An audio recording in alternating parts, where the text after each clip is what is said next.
Good morning students, I am Dr. Priyanka Valera and welcome to my channel Royal Educational Services। मेरा ये channel mathematics का channel है जिसके अंदर आपको मैथ्स से रिलेटेड जो है हर टॉपिक हर क्लास के मैथमेटिक्स के वीडियोस जो है इसमें अपलोड होने वाले हैं। आज मैं लेके आई हूँ 10th क्लास वेरी बेसिक जो कॉन्सेप्ट है 10th क्लास के। ठीक है, सबसे पहले हम 10th क्लास के पूरे सिलेबस पर एक नजर मारेंगे कि 10th क्लास का आखिर सिलेबस जो है वो क्या है, उसमें क्या क्या हमको पढ़ना है।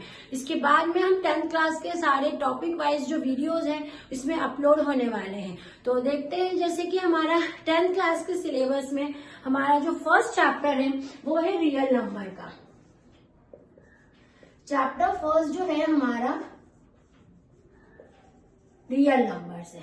ठीक है, अब रियल नंबर्स जो है इसके अंदर हम सबसे पहले जो नंबर सिस्टम हम पढ़ के आ रहे हैं, है ना, उसका पूरा इंट्रोडक्शन इसके अंदर देके रखा है। इसमें आपको जो डिवीजन एल्गोरिथम है उसका भी आपको ध्यान रखना है। साथ में इसके अंदर फंडामेंटल थ्योरम ऑफ अर्थमेटिक है। क्या है? Fundamental theorem of arithmetic. ठीक है, अब ये जो थ्योरम है इसको हमको इसमें पूरा कंप्लीट करना है। इससे रिलेटेड जो हमारे क्वेश्चंस है वो हमको करना है। रिविजिटिंग द इरेशनल नंबर जो है उसका जो पूरा फॉर्म है, जैसे कि √3 है, √5 है, इसको रैशनल और इरेशनल जो है हमको प्रूफ करना है। इस टाइप के जो क्वेश्चंस है वो आपके इस फर्स्ट चैप्टर में रियल नंबर में आते हैं। ठीक है, अब इसके बाद में जो हमारा सेकेंड चैप्टर है वो पॉलिनोमियल्स पे है। चैप्टर 2 जो है हमारा वो पॉलिनोमियल्स को कवर करता है। अब पॉलिनोमियल्स की अपन बात करें तो सबसे पहले इसमें ज्योमेट्रिकल मीनिंग आएगा इसका, कि geometrical meaning of a zero of a polynomial. ठीक है, क्या आएगा? Geometric meaning of a zero of a polynomial, है ना। तो इसके अंदर भी हम पहले पॉलिनोमियल्स क्या होते हैं, उसके जीरोस यानी रूट्स होता है, रूट्स कैसे फाइंड किए जाते हैं, ये सब इसमें बेसिक हम पढ़ेंगे। फिर जब हम जीरोस निकाल लेते हैं तो जो जीरोस और कोफिशिएंट के बीच में रिलेशन है वो कैसे फाइंड करते हैं, हमारा दूसरा टॉपिक होगा relation between zeros and coefficients of polynomials. ठीक है, तो ये बस इस टाइप के जो सारे हमारे पॉलिनोमियल से जुड़े हुए क्वेश्चन है, जैसे division algorithm for a polynomial, relation between zero and coefficient of a polynomial, geometrical meaning of zero of a polynomial, मतलब पॉलिनोमियल की पूरा जो कॉन्सेप्ट है इसमें यहाँ पर हमारा बनता है, जो कि आपको लाइफ टाइम जो है हेल्पफुल है। आप कोई सी भी एग्जाम देने जाते हैं ना तो 10th का मैथमेटिक्स जो है ना वो उसका बेस होता है। ठीक है, अब हमारा जो थर्ड चैप्टर है वो है pair of linear equation in 2 variable. Third chapter है हमारा pair of linear equations in 2 variable. इसके अंदर हम लीनियर इक्वेशंस को सॉल्व करने वाली मेथड्स देखेंगे। आपको मेथड्स जो करनी है इसमें substitution method, elimination method and cross multiplication method. कौन कौन सी मेथड आएगी आपकी इसमें? सब्स्टिट्यूशन मेथड, एलिमिनेशन मेथड और क्रॉस मल्टीप्लिकेशन मेथड। ठीक है बच्चों, तो ये जो तीनों मेथड है ना, ये आप एक बार यहाँ पर जब सीख जाते हैं ना तो ये लाइफ टाइम आपको काम आती है। जब भी आपको लीनियर इक्वेशन को सॉल्व करना है 2 वेरिएबल की, तो आपको यहाँ पर 10th में आपका बेस बनेगा। मेथड आपको यहाँ समझ में आती है कि मुझे सब्स्टिट्यूशन मेथड लगानी है, मुझे एलिमिनेशन मेथड लगानी है, मुझे क्रॉस मल्टीप्लिकेशन मेथड लगानी है। तो ये जो तीनों मेथड है आपको इस चैप्टर में करने हैं। इससे रिलेटेड जो क्वेश्चन है वो इसके अंदर रहते हैं, इस चैप्टर के अंदर, ठीक है। और इसमें वर्ड प्रॉब्लम्स भी आती हैं, आपको उन वर्ड प्रॉब्लम को इन्हीं मेथड्स के थ्रू पहले इक्वेशन फॉर्म करना रहता है, फिर उसको इन्हीं मेथड के थ्रू हम उनका सोल्यूशन निकालते हैं। फिर हमारा जो चैप्टर 4 है ना वो क्वाड्रेटिक इक्वेशन है, ठीक है। चैप्टर 4 जो है मेरा वो है हमारा क्वाड्रेटिक इक्वेशन। अब क्वाड्रेटिक इक्वेशन यहाँ वही चीज है, हम पहले क्वाड्रेटिक इक्वेशन का मीनिंग समझते हैं कि क्वाड्रेटिक इक्वेशन क्या होती है, ठीक है। फिर हम क्या करते हैं, उसको सॉल्व करना। देखिए, सॉल्व करने का मतलब आप पोलिनोमियल सॉल्व कर रहे हैं, आप क्वाड्रेटिक इक्वेशन सॉल्व कर रहे हैं, इट मीन्स आप रूट्स निकाल रहे हैं, ठीक है। यहाँ सॉल्व करने की जो लैंग्वेज है वो रूट्स पे आती है कि आप क्या कर रहे हैं, उसके रूट्स निकाल रहे हैं, फाइंड रूट्स। अब जब हम रूट्स निकालते हैं ना तो हमको जो भी नंबर्स मिलते हैं ना उनका नेचर होता है, ठीक है। उनका एक अपना नेचर होता है, उसको आप क्या बोलते हैं, नेचर ऑफ रूट्स। अब उस नेचर ऑफ रूट्स को आपको निकालने की क्वेश्चंस जो है यहाँ पर आते हैं, ठीक है। अब इसके अंदर एक और मेथड है आपकी completing the square method, completing the square method. इससे रिलेटेड क्वेश्चंस भी जो है आपको यहाँ पर करना है। तो ये क्वाड्रेटिक इक्वेशन का हमारा पूरा जो कॉन्सेप्ट है वो यहाँ से डेवलप होता है। इसके बाद में आपको कोई सी भी क्वाड्रेटिक इक्वेशन दे दे, इसमें फॉर्मूला मेथड भी बहुत इंपॉर्टेंट है और फैक्टराइजेशन मेथड भी बहुत इंपॉर्टेंट है। दोनों का वेटेज जो है अपनी अपनी जगह बराबर है, ठीक है। तो यहाँ से आपका क्वाड्रेटिक इक्वेशन निकालने का जो कॉन्सेप्ट है वो यहाँ से बनता है। इसके बाद जो हमारा 5th चैप्टर है वो अर्थमेटिक प्रोग्रेशन पे है। चैप्टर 5th जो है हमारा वो अर्थमेटिक प्रोग्रेशन, एपी बोलते हैं जिसको हम क्या बोलते हैं, एपी, ठीक है। यहाँ से आपको कॉन्सेप्ट बनेगा कि अर्थमेटिक प्रोग्रेशन क्या होती है, सीक्वेंस जो है उसमें कैसे ये अप्लाई होता है, एनेट टर्म जो है एपी की वो कैसे फाइंड होती है, एनेट टर्म का फॉर्मूला क्या होता है, उस फॉर्मूले को यूज करके आप एनेट टर्म किस तरह से फाइंड करते हैं, है ना। तो एनेट टर्म का जो कॉन्सेप्ट है आपको वो ये चैप्टर आपको देता है, जो कि आपको आगे तक काम आएगा, सीक्वेंस की एनेट टर्म निकालना, ठीक है। और यहाँ से आपके प्रोग्रेशन वाले जो कॉन्सेप्ट है वो यहाँ से आपके बनेंगे। इसके बाद जो अपना चैप्टर है वो है ट्रायंगल्स पे। चैप्टर 6 जो है आपका वो है ट्रायंगल्स, है ना। अब ट्रायंगल्स आ गया मतलब आप ज्योमेट्री में आ गए हैं, ठीक है।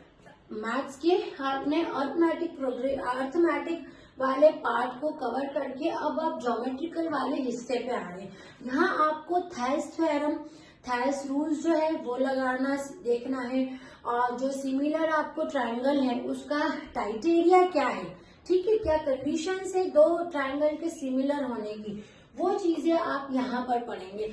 थोड़ा ज्योमेट्रिकल वाला जो पोर्शन होता है ना स्टूडेंट्स, ये थ्योरी बेस्ड होती है, इसमें थ्योरम ज्यादा रहती हैं, तो ये क्वाड्रेटिक या पोलिनोमियल वाला चैप्टर नहीं है जिसमें एक मेथड आपको बता दिया, आपने उसके 10 क्वेश्चन कर लिए। यहाँ पर थोड़ा सा जब ज्योमेट्री आती है ना तो थोड़ा सा यहाँ पर प्रेशर पड़ने लगता है, क्योंकि ये आपका थोड़ा थ्योरेटिकल पोर्शन में चीजें जाने लगती है, ठीक है। अब इसी के अंदर आप पाइथागोरस थ्योरम जो है वो भी आप देखेंगे। पाइथागोरस थ्योरम जो है ना, पाइथागोरस थ्योरम, उसका कंसेप्ट भी आपको यहीं से मिलता है कि पाइथागोरस थ्योरम क्या होती है, कैसे उसमें ट्रायंगल को उसमें अप्लाई किया जाता है, ट्रायंगल पे उसको किस तरह से उसकी साइड जो है इसमें फाइंड की जाती है, ये सारी चीजें हम चैप्टर 6 में हमारे ट्रायंगल में पढ़ेंगे। फिर जो हमारा चैप्टर 7 है वो कोऑर्डिनेट ज्योमेट्री है। चैप्टर 7 जो है आपका वो कोऑर्डिनेट ज्योमेट्री। कोऑर्डिनेट ज्योमेट्री का मतलब होता है अब आपको दो जैसे पॉइंट दिए हैं उनके बीच में डिस्टेंस निकालना, सेक्शन फॉर्मूला निकालना, एक्सिस पे आपको जो काम करना है वो सारा कंसेप्ट जो है आपको इस कोऑर्डिनेट ज्योमेट्री में आता है। आपको डिस्टेंस फॉर्मूला यहाँ पर आएगा, डिस्टेंस फॉर्मूला, सेक्शन फॉर्मूला, इस टाइप से आपको जो फॉर्मूलेज हैं वो किस में आएंगे, कोऑर्डिनेट ज्योमेट्री के अंदर आएंगे। इसके बाद में जो हमारा 8th चैप्टर है वो है इंट्रोडक्शन टू ट्रिग्नोमेट्री। ठीक है, क्या है, इंट्रोडक्शन टू, बहुत ही इंटरेस्टिंग टॉपिक है हमारे मैथमेटिक्स में ट्रिग्नोमेट्री। यहीं से आपकी ट्रिग्नोमेट्री की यात्रा जो है यहाँ से शुरू होगी, जिसमें कि आप रेशोज, ट्रिग्नोमेट्री के रेशोज जो है, एंगल्स हैं, उससे रिलेटेड जो आपकी ट्रिग्नोमेट्री की रेशो की टेबल है, वो सारी चीजें जो है आप यहाँ पर से ही सीखेंगे। साइन, कॉस और टैन थीटा का जो कॉन्सेप्ट है आपका, क्या है, साइन थीटा, कॉस थीटा और टेन थीटा का जो कॉन्सेप्ट है ना आप लोगों का, वो यहीं से शुरू होगा ट्रिग्नोमेट्री से। यहीं से आपकी ट्रिग्नोमेट्री की सारी आइडेंटिटीज, रेशोज, जो कि लाइफ टाइम मैथमेटिक्स के स्टूडेंट के लिए बहुत यूजफुल है। और जो मैथमेटिक्स नहीं लेने वाले सब्जेक्ट है उनके लिए भी बता दूं, यदि आप बायो वाले रहेंगे तो बायो में भी जो बेसिक आपकी चीजें है ना, उसमें ट्रिग्नोमेट्री का कंसेप्ट तो आपको आने ही वाले हैं। और जो कॉमर्स वाले स्टूडेंट है उनको भी बिजनेस मैथमेटिक्स जब आता है उसमें भी ट्रिग्नोमेट्री जो है वो आता ही है। ठीक है, अब जो हमारा 9th चैप्टर है वो इसी ट्रिग्नोमेट्री से जुड़ा है, इसका एप्लीकेशन पार्ट रहता है, सम एप्लीकेशन ऑफ ट्रिग्नोमेट्री। ठीक है, चैप्टर 9 है हमारा सम एप्लीकेशन ऑफ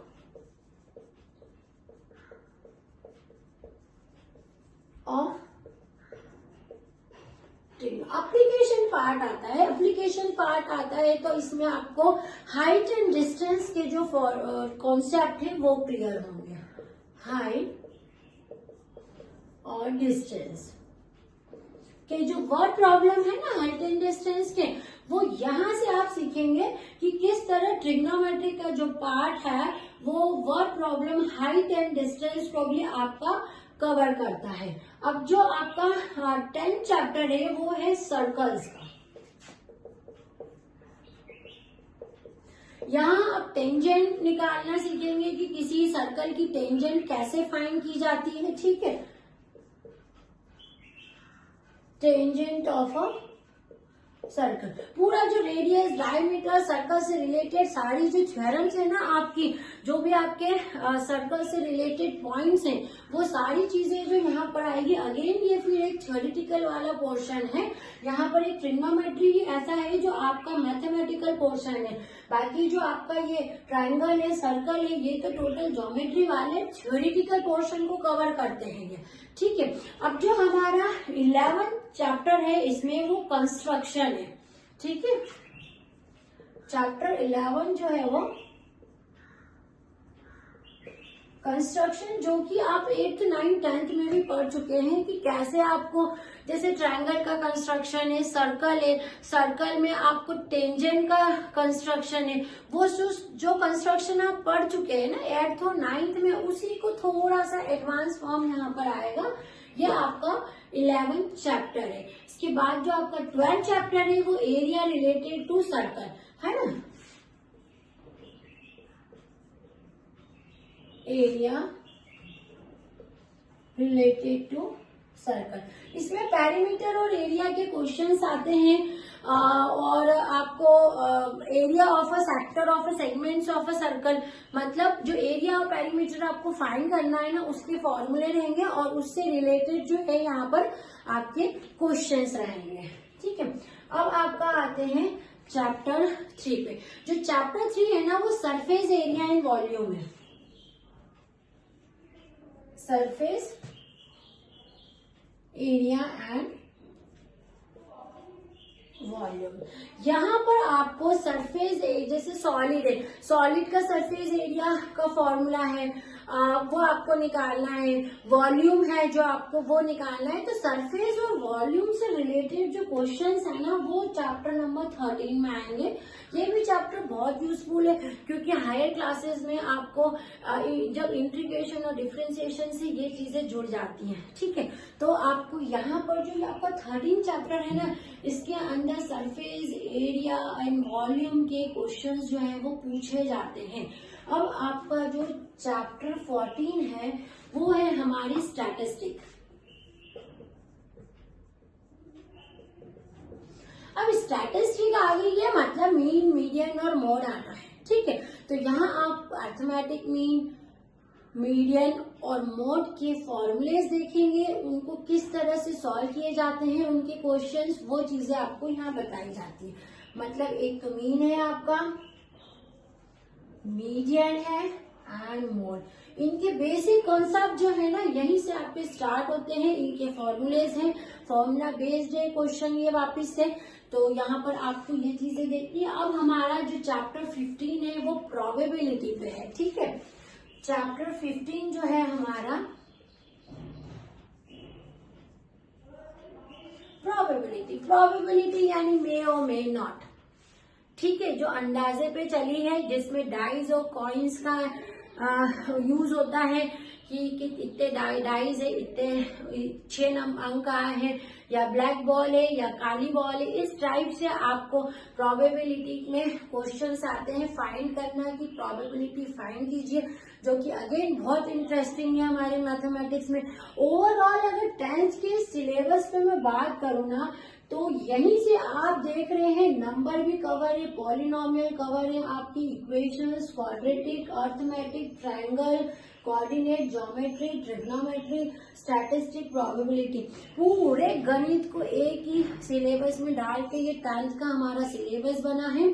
और हम हमारे आगे के वीडियोस में मैं ये सारे जो चैप्टर्स है इनको एक एक करके इनकी एक्सरसाइज और इससे रिलेटेड जो क्वेश्चंस है वो अपलोड करती रहूंगी। तो आप मेरे वीडियोस को वॉच कीजिए। Thank you.